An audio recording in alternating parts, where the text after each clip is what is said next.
My name's Charles Luke. I am here on behalf of the Coalition for Public Schools. I'm also the Associate Director for Pastors for Texas Children.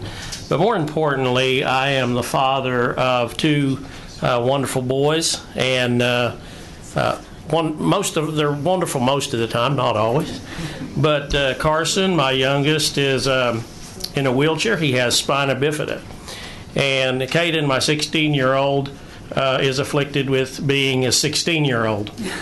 So you understand, I think, if you've had kids before.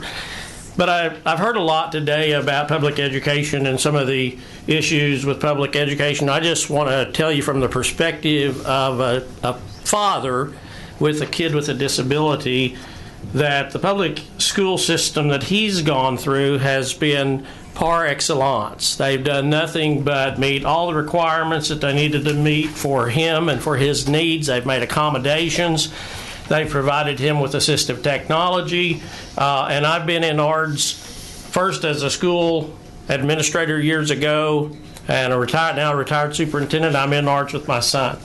So they're doing a lot of good work. The other thing I heard today was that public schools don't really have a strong accountability because they can be IR for a long time. And what I've experienced with that is that the public school system is consistently in Texas at the top in the National Assessment of Education Progress tests on math and reading in the 4th and 8th grade. And I've also know that we're at the top of the heap on the dropout rate nationally. So we hear that our public schools are doing a bad job. The statistics say another thing. They say we're doing a good job. I also heard today that if we have a voucher program, that they don't want any accountability with it. They don't want to have the same accountability issues that public schools are required to have. We just recently heard testimony given about 10 minutes ago when you asked the question, Chairman, would you be willing to see the STAR test and see end of course tests applied for your schools if you receive state money? And the answer is, oh, Lord, no, we don't want that state accountability, that STAR test on us. So we just keep hearing these same kinds of arguments. We've had this discussion, Reverend Johnson earlier said, for 20 years. The reality is, if you look back in history, we've had this discussion since the 1830s, as at least that far away, and with renewed vigor since Brown versus Board of Education in 1954.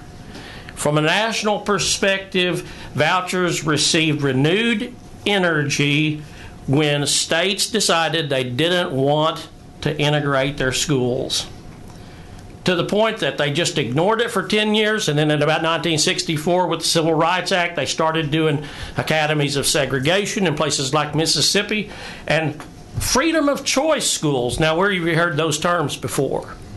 So I've recently written an op-ed about this because I'm passionate about it. I think education is for all children in this state, and I think it should stay that way, and I hope you'll keep these remarks in consideration as you move forward. Thank you so much, Chairman. And I'm going to miss you, by the way. I'll be around.